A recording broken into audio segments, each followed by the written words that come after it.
रऊफ साहब, अभी आप पिछले सेगमेंट में हम सलाउद्दीन अहमद साहब से बात कर रहे थे और हम ये डिस्कस कर रहे थे कि ये जो 26वीं आईनी तरमीम और उसके बाद जो इस्लामाबाद हाई कोर्ट में जो जजेस जिस तरह ट्रांसफ़र हुए हैं, तो अब वकला बिरादरी की तरफ से बहुत एक लेवल पे एहतजाज भी हो रहा है, मगर supreme court bar association sir उसका मौक़िफ़ फ़र्क है, हुकूमत की तरफ झुकाव ज़्यादा पाया जा रहा है।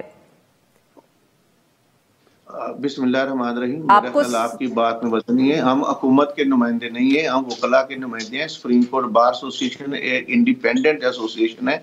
ये आइन की जो बात है, आइन की बात करती है, आइन के साथ खड़ी है, आज़ाद अदलिया के साथ खड़ी है और महफूज अदलिया चाहती है।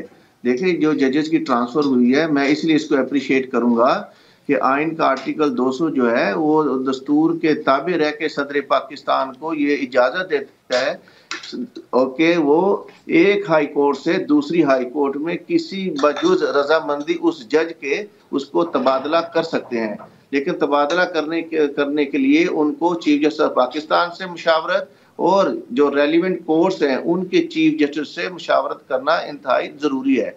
अगर ये इस कॉन्स्टिट्यूशनल जो ये एक फ्रेमवर्क है या ये कॉन्स्टिट्यूशनल जो प्रोसेस है, अगर वो मुकम्मल करने के बाद पर तनकीद ये हो रही है, माफ करिएगा आपकी बात काट रही हूँ, जरा वक्त कम है, कि तनकीद ये हो रही है कि ये सिर्फ इसलिए किया गया है कि ताकि जो फैसले अब आगे आने हैं या जिस तरह के केसेस आने हैं उनके ऊपर हुकूमत जितना इन्फ्लुएंस कर सकती है वो कर ले।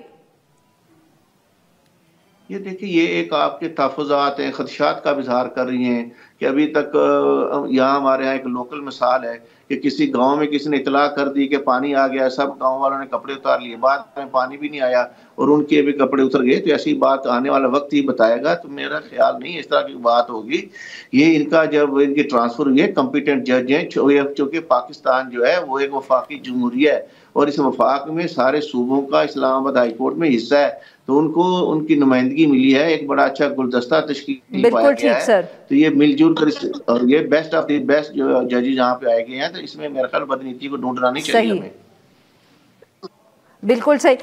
सलाउद्दीन अहमद साहब, सर ये भी बहुत अहम नुक्ता है, यह हुकूमत में भी जो कुछ मिनिस्टर्स हैं उन्होंने भी इस चीज़ को हाईलाइट किया है। अब रऊफ साहब भी यही हाईलाइट करें कि अगर हम आइन को देखें तो ये जो प्रेसिडेंट साहब ने जिस तरह जजेस को ट्रांसफ़र किया है उसके अंदर कोई आईनी, हम कह सकते हैं, खिलाफ वर्जी नहीं हुई। Everything has been done according to the book. देखें, जब आइन में किसी चीज की डिस्क्रेशन दी जाती है तो वो डिस्क्रेशन जो है रीजनेबली और फॉर पब्लिक इंटरेस्ट इस्तेमाल करनी चाहिए। अभी जस्टिफिकेशन क्या है? मैंने आपको इस्लामाबाद हाई कोर्ट के जो जजेस के जो लेटर्स वगैरह थे उसका तो ऑलरेडी हवाला दिया है। उसके अलावा ना सदर पाकिस्तान ने, ना जो मुताल्लिका चीफ जस्टिस हैं, ना चीफ जस्टिस ऑफ पाकिस्तान ने कोई वजाहत की है कि क्या वजह थी कि ट्रांसफर दरकार थी। देखें, अगर तो ये था कि केसेस की पेंडेंसी बहुत ज्यादा थी इस्लामाबाद हाई कोर्ट में, वो तो नहीं है। सबसे ज्यादा पेंडेंसी बल्कि लाहौर हाई कोर्ट में है, तो ट्रांसफर तो अदर वे राउंड होना चाहिए था अगर इशू था कि हमने पेंडेंसी टैकल करनी है। दूसरा ये अगर जो बात की जाती है कि हम सारे सूबों की नुमाइंदगी चाहते थे इस्लामाबाद हाई कोर्ट में, तो अभी हफ्ता पहले जब आप जजेस अपॉइंट करने जा रहे थे, जब बाकायदा अपॉइंटमेंट्स कर रहे थे, तो उस वक्त आपको ये ख्याल क्यों नहीं आया कि कोई कराची से भी वकील ले लें, कोई लाहौर से भी वकील ले लें? उस वक्त तो नहीं आया, क्योंकि मकसद ये था कि आपने एक ऐसे जज को लेना था लाहौर हाई कोर्ट से जो इस्लामाबाद स्लॉट हो के फॉरेन चीफ जस्टिस बने। वरना अगर सिर्फ फेडरलिज्म की बात होती तो बाकायदा जो नई अपॉइंटमेंट्स हैं उसमें आप फेडरलिज्म की बात की, वो तो किसी भी जुडिशियल कमीशन के मेंबर ने और ना ही चीफ जस्टिस ऑफ पाकिस्तान ने ये बात की उस वक्त पे। तीसरा जो इशू है, देखें, आपके अपने जुडिशियल कमीशन के रूल्स हैं जो एक सीनियोरिटी प्रिंसिपल कायम करते हैं कि चीफ जस्टिस जो हैं वो टॉप 3 से लिए जाएंगे और सुप्रीम कोर्ट की एलिवेशंस टॉप 5 से किए जाएंगे। अगर आप विदाउट रीजन आप ये ट्रांसफर्स करते हैं तो फिर आप अपने ही सीनियरिटी रूल्स की आप नफी करते हैं। मकसद मसला ये है कि जो भी ये जिस तरीके से ये काम हुआ है, सही ये सर। गैर शफाफ तरीके से हुआ है, नॉन ट्रांसपेरेंट तरीके से हुआ है, और इसकी कोई भी जस्टिफिकेशन नहीं आती, जिसकी वजह से हम मजबूर हैं यही परसीव करने के कि ये सिर्फ और सिर्फ इसलिए था क्योंकि इस्लामाबाद हाई कोर्ट के जजेस से हुकूमत ओपनली नाला थी और उनके ऊपर कोई चीफ जस्टिस लाना था।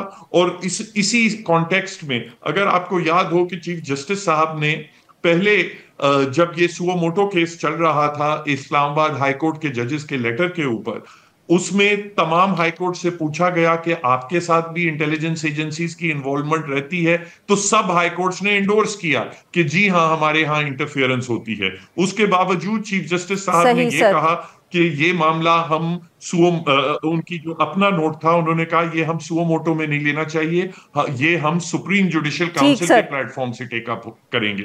अब 4 महीने गुजर गए हैं, सुप्रीम जुडिशियल काउंसिल से ने भी कोई टेक अप नहीं मसला किया, वहां तो नहीं हुआ। सर माफ करिएगा, I am running out of time. मैं सिर्फ जी रऊफ साहब सॉरी वक्त जरा कम है सर, आप अपना रिस्पॉन्स दे दें। जो सलाउद्दीन अहमद साहब ने बात की है वो फिर वही उसी तासुर को दोहरा रहे हैं सर कि ये इस्लामाबाद हाई कोर्ट के जो जजेस हैं वो पसंद नहीं थे।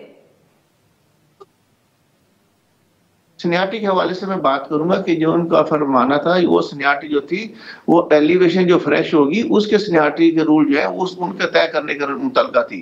ये तो अपॉइंटमेंट बाय ट्रांसफर हुई है, तो जब ट्रांसफर होती है तो वो जो जज है वो अपनी जो seniority from the date of elevation है, जब वो ओथ लेता है उसकी सीनियरिटी वहां से रन करती है, वो अपनी सीनियरिटी को कैरी करेगा साथ। वो जब यहाँ पर आ जाएगा उसकी सीनियरिटी इंटैक्ट रहेगी, वो आप चेंज नहीं होगी यहाँ पे। तो मेरा उनसे थोड़ा सा डिफर है, इसमें डिफर करता हूँ, इस चीज पे थोड़ा सा इख्तलाफ रखता हूँ इस चीज से। उनकी सीनियरिटी इंटैक्ट रहेगी, इसी सीनियरिटी की बुनियाद पे उनको सीनियर कानूनी जज का जो दर्जा दिया गया वो बिल्कुल ठीक किया गया है। मेरे ख्याल में इसमें कोई आईनी ऐसी खिलाफवर्जी नहीं की गई।